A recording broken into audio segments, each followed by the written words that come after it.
I want you to think about something for a second. You live in Chicago. You work hard. You pay your taxes. You do everything right. And your mayor gets up on camera and announces a hiring freeze. Big news, right? The city is broke, nearly $1 billion budget hole. So the mayor freezes hiring to save money. Sounds responsible. Sounds like someone finally doing the hard thing. Except here is what actually happened behind the scenes. While that hiring freeze was officially in place, the city quietly hired 490 new employees in just the first 6 weeks. 490 people, including new hires inside the mayor's own office. One of those new positions paid $198,000 a year. The job title in the official announcement said Director of Strategy, but when the city filed the actual paperwork, the title was listed as Chief Operating Officer. So the mayor announced a hiring freeze and then hired nearly 500 people during the freeze and paid one of them almost $200,000 and could not even keep the job title straight between announcements. This is the person in charge of the city that Amazon just walked away from. And that is exactly where our story starts today. Let me back up and give you the facts, real ones. In September 2024, Amazon closed its fulfillment center on Goose Island in Chicago.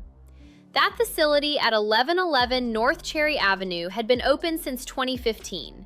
It was one of the very first Amazon warehouses ever built inside Chicago city limits. The company was proud of it when they opened it. Politicians stood next to Amazon executives and smiled for cameras and talked about what this meant for Chicago's future. 9 years later, Amazon filed a WARN notice with the state of Illinois. A WARN notice is a legal document.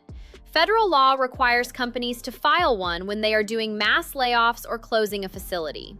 It gives workers at least 60 days notice. 211 workers got that notice. 211 people who showed up every single day, who knew the job, who built their lives around that paycheck. They found out their facility was closing the same day the media did. No town hall, no conversation, just a legal filing. And what did Mayor Brandon Johnson say about it? His office released a statement thanking Amazon for their partnership with Chicago, mentioned that Amazon had other facilities in the city, said customers would not be affected by the closure. Customers would not be affected. Not one word about the 211 workers. Not one word about what the city was going to do to help them. Just a thank you note to the company that just left. Now here's where it gets interesting. Because the Goose Island closure was not a random business decision, Amazon was not struggling. This is important. Amazon made $59 billion in profit in 2024. $59 billion, with a B. They were not closing that warehouse because they were losing money. They were closing it because they looked at the cost of operating in Chicago compared to operating somewhere else, and the numbers did not add up. Illinois ranks 37th in the nation for business tax climate. That is according to the Tax Foundation, which tracks this every single year. And that ranking has been getting worse, down 8 spots in just a few years. Property taxes in Illinois are among the highest in the entire country. The city of Chicago was also in the middle of raising taxes on major corporations. The mayor proposed hiking a tax on large tech companies from 9% in 2024 to 14% by 2026. Companies like Amazon, companies like Google, companies like Salesforce. Think about that from Amazon's perspective. You already pay some of the highest property taxes in the country. The city is now telling you your operating costs are going up again. The state business climate keeps getting worse every year, and the lease on your warehouse is up for renewal. What do? You do not renew the lease. You file a WARN notice, and 211 people find out their jobs are gone. But here's the thing that should make you sit up in your chair. The Amazon closure is not the big story. It is a symptom of the big story. Because here's what has happened in Chicago and Illinois just in the last few years alone. Caterpillar, one of the most iconic American manufacturing companies. 100 years in Illinois? Gone. Moved to Texas. Boeing, moved its global headquarters out of Chicago. Gone. Citadel, one of the most powerful hedge funds in the world. Its founder, Ken Griffin, did not leave quietly. He went on record calling out Illinois taxes, crime, and political dysfunction before moving everything to Miami. McDonald's moved its headquarters out of Illinois. And now Amazon, closing a facility and cutting jobs across the board nationally. This is not bad luck. This is not a coincidence. This is a pattern. And the pattern has a cause. Let me tell you what nobody in City Hall wants to say out loud. Chicago has a nearly $1 billion budget gap right now, today. The mayor announced a hiring freeze to deal with it, then hired 490 people during the freeze. The city faces a pension bill of nearly $2.85 billion in 2026 alone. Not total pension debt, just the bill for 1 year. The total unfunded pension obligation across the city's 4 pension funds is a number so large that most people just go numb when they hear it. And the response from the mayor's office has been consistent. Raise taxes on corporations, raise taxes on tech companies, add a new tax on social media companies, add a new tax on online gambling, add cameras on buses to fine people for parking in bike lanes and generate more revenue. Tax, fine, increase, repeat. Here is the problem with that strategy, and it is not complicated. Every time you raise costs on businesses, some of them leave. When businesses leave, they take jobs with them. When jobs leave, workers leave too. When workers leave, the tax base shrinks. When the tax base shrinks, you have less money. When you have less money, you raise taxes again. This loop has been running in Chicago for years. And the people who pay the price are not the politicians. They are the 211 workers who found out about their WARN notice the same day you did. The mayor's response to all of this was to propose $617 million in new taxes. $617 million. From a city that companies keep deciding to leave. His explanation was this, and I am going to quote this carefully because it is important. He said, the budget proposal asks large corporations and the ultra-wealthy to chip in more so that working families are not burdened with higher property taxes or grocery taxes or garbage fees. That sounds reasonable on the surface. But here is the question nobody asked him in that press conference. What happens when the large corporations decide they are done chipping in and just leave? What happens when the math changes and Chicago stops being worth the premium? We are not talking theory anymore. We already know the answer. Caterpillar answered it. Boeing answered it. Citadel answered it. McDonald's answered it. Amazon is answering it right now. Every single one of them did the math, and the math said, leave. Here's the other number I want you to sit with. Illinois has lost hundreds of thousands of residents over the last several years. Not retirees moving to Florida for the weather, working-age adults, people between 25 and 50, people with jobs and kids in school and mortgages. The exact people the city needs to stay. One study broke it down further. The people leaving Illinois tend to earn more than the people moving in, which means every time someone leaves and someone else moves in, the average income in the state goes down a little. The tax base gets a little weaker. The math gets a little harder. And what does the city do when people leave? It raises taxes on the people who stayed, which makes the math a little worse for them, which makes a few more of them decide to leave. This is not complicated economics. This is basic cause and effect. But when you are in the middle of it and your political survival depends on not admitting it is happening, it is apparently very hard to see. Let me tell you one more thing before I ask you the question. Amazon is not done. The company announced 14,000 corporate layoffs in October 2025, then another 16,000 in January 2026. The CEO has said publicly that AI is going to keep replacing jobs inside the company for the foreseeable future. A labor analyst quoted in the Wall Street Journal said this: "We are watching a corporate middle class get hollowed out by automation. The next 3 years will define who adapts and who gets left behind." 3 years.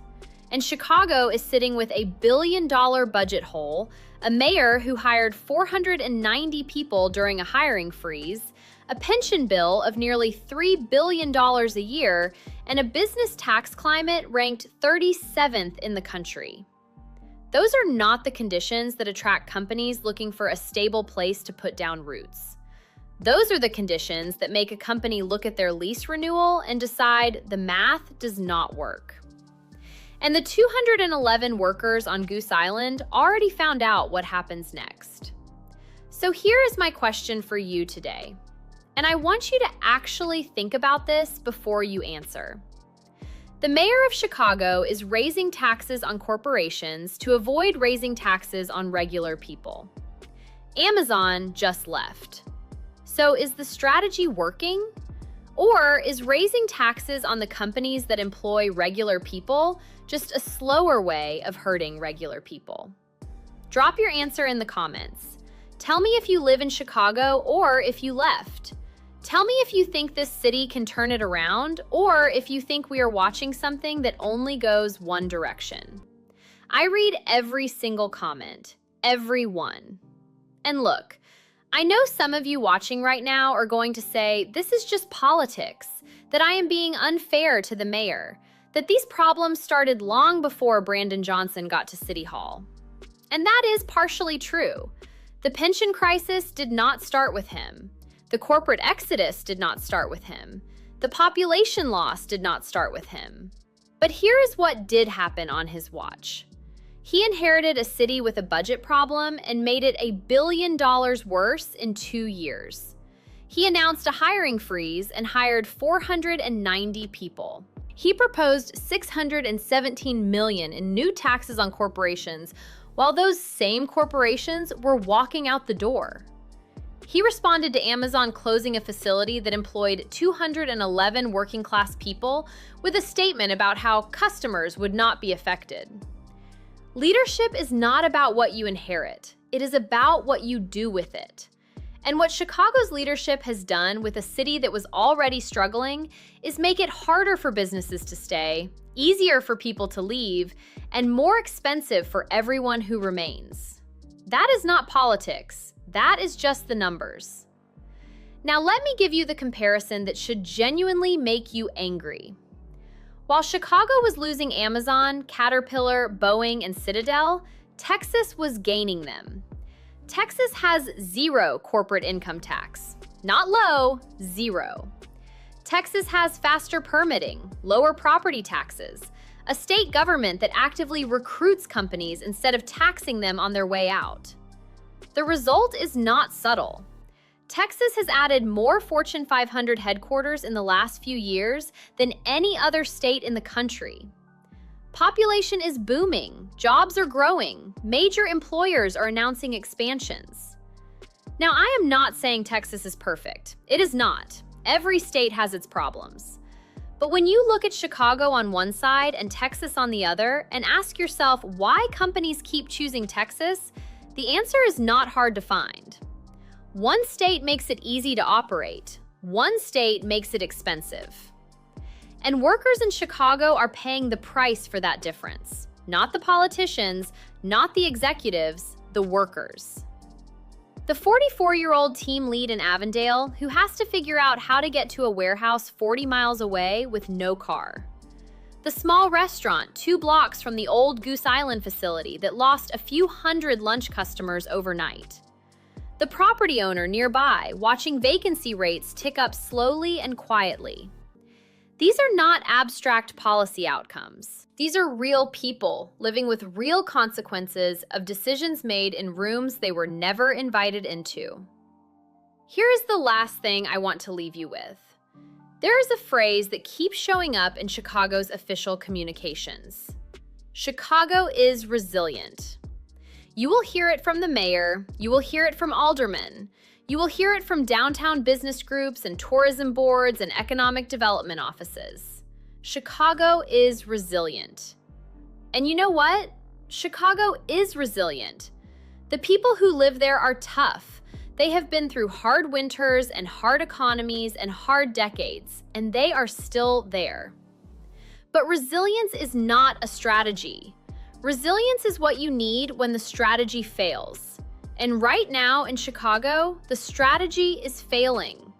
The companies are leaving, the workers are losing jobs, the residents are heading for the exits. The budget hole keeps growing, the pension bill keeps coming, the tax burden keeps climbing. And every year, City Hall says the same thing: Chicago is resilient. Meanwhile, Amazon files a WARN notice, and 211 people find out their jobs are gone the same day as everyone else. That is not resilience. That is what happens when a city runs out of answers and runs out of time. So I am going to ask you again, do you think Chicago can actually fix this? Or is resilience the last thing left when everything else is gone? Leave it in the comments. Tell me what you think. Tell me what you have seen. Because these conversations matter, and the people making decisions in that city need to hear from the people living with the consequences. I will see you in the next one. And one more thing before you go.